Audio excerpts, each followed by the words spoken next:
இது என்னோட subscribers request பண்ண வீடியோ. 2 பேர் பற்றி போட சொல்லியிருந்தாங்க. ஒன்று வந்து கமருதீன். அவர் வந்து படம் வரைஞ்சிருப்பாரு. இன்றைக்கி கானா வினோத் அண்ணாவோட படத்தை அவ்வளோ சூப்பராக வரைஞ்சிருப்பாரு.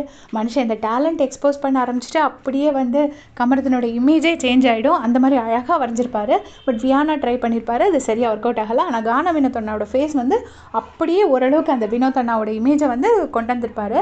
இன்னொரு விஷயம், அந்த யார் ஜெயிலேருந்து ஃபஸ்ட்டு வெளியே போட்டு வெளியே போகணும் அப்படின்னு சொல்லி கேட்டிருப்பாங்க. அதுக்கு ஃபஸ்ட்டு வந்துட்டு அமித்தை சொல்லுவார். அமித்தை சொல்லும்போது அவர் சொல்கிற ரீசன் செம்ம காமெடியாக இருக்கும். அமித் ரொம்ப அழுதுட்டார், அதனால அவர் வெளியே போகணும் அப்படிம்பாரு. இந்த ஒரு கைண்ட் நேச்சர் தான் எனக்கு வந்து கமருதீன் கிட்ட பிடிச்ச குணம். அதுக்கப்புறம் பார்த்திங்கன்னா, திவ்யாவை வந்துட்டு சாண்ட்ரா வந்து வெளியில் பார்வதி கிட்டே பேசிகிட்டு இருப்பாங்க. அப்போ வந்துட்டு பார்வதி வந்து சொல்லிட்டு இருப்பாங்க, இன்றைக்கி ஜெயிலில் வச்சுட்டு என்கிட்ட கொஞ்சம் கோவப்பட்டானா, அதுக்கு மேலே கத்தி விட்டுட்டேன், பேசும்போது இடையில பேசிகிட்டு இருந்தா, நான் பேசாதன்னு கத்தி விட்டுட்டேன் அப்படின்னு சொல்லிட்டு பார்வதி சொல்லிட்டு இருப்பாங்க. அப்போ சாண்ட்ரா சொல்லுவாங்க, எனக்கு அவளை நினச்சா கொஞ்சம் பாவமாக தான் இருக்குது அப்படின்னு. ஆக்சுவலாக திவ்யா வந்து வருத்தப்படும் போது சாண்ட்ரா எதுவுமே சொல்லியிருக்க மாட்டாங்க. சாண்ட்ரா பர்பஸாக நேற்று திவ்யா கூப்பிடும்போது கூட நான் பாத்திரம் கழுவிட்டு இருந்தேன், எனக்கு காது கேட்கல அப்படின்னு சொல்லியிருப்பாங்க. அண்ட் மண்டே டியூஸ்டே எபிசோட்ஸில் ரொம்ப கோவப்பட்டிருப்பாங்க. ஆனால் இப்போ வந்து திவ்யா ஜெயிலுக்கு போனதுக்கப்புறம் அவங்க வந்து சொல்லுவாங்க, நான் நிறைய இது பார்த்துருக்கேன், நிறைய பிக் பாஸ் பார்த்துருக்கேன் அப்படின்னு. ஸோ இது வந்து அவங்களுக்கு சிம்பத்தியாக கன்வெர்ட் ஆகிருங்கிற ஒரு ஃபியர் அவங்களுக்கு மனசுக்குள்ளே வந்துருச்சு.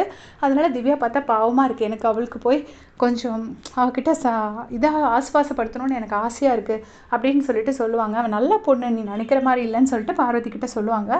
அப்போ வந்து பார்வதிக்கு ஒரு சின்ன ஷாக்காக இருக்கும். நேற்று தான் வந்து பார்வதி சாண்ட்ராவை சொல்லியிருப்பாங்க, அவள் பெரிய பாம்பு, எப்போ வேணால் கொத்திடுவா அப்படின்னு. இன்றைக்கி சாண்ட்ரா கிட்ட திவ்யாவை சொல்லிகிட்ருக்காங்க. அப்போ இந்த சாண்ட்ரா வந்து அந்தர் பெல்ட்டி அடித்து திவ்யா நல்ல பொண்ணுன்னு சொல்கிறாங்க. அப்போ பார்த்தீங்கன்னா அமித் வருவார். அமித் உடனே சொல்லுவார், இல்லை ரொம்ப ஸ்வீட் கேர்ள், நான் நினச்சே பார்க்கல திவ்யா இவ்வளோ ஸ்வீட்டாக இருப்பான்னு அப்படின்னு சொல்கிறாங்க. ஸோ அது வந்து அவங்க டப்புன்னு வெளியில் வந்து மூஞ்சில் அடித்த மாதிரி பேசுகிறதுனால நிறைய பேர் அவங்களோட இன்னர் கேரக்டர் கவனிக்கிறதில்ல. நம்ம குற்றம் சொல்ல முடியாது, ஒரே ஹவுஸில் இருக்கும்போது அவங்களுக்கு கோவம் வரும். பட் ஆக்சுவலி திவ்யா அந்த மாதிரி கேரக்டர் இல்லை. அதை இன்றைக்கி அமித்தும் சொல்கிறாரு, மார்னிங் வந்து விக்ரமும் சொல்லியிருப்பார். கிட்ட வச்சு பழகினதுக்கப்புறம் தான் தெரிஞ்சது நான் அவனை ரொம்ப தப்பாக நினச்சிருக்கேன் அப்படின்னு சொல்லிட்டுன்னு. ஸோ இது என்னோடய சப்ஸ்கிரைபர்ஸ் ஸ்பெஷலாக ரிக்வெஸ்ட் பண்ணதுனால அவங்களுக்காக இந்த வீடியோ போடுறேன். தேங்க்ஸ் ஃபார் வாட்சிங்.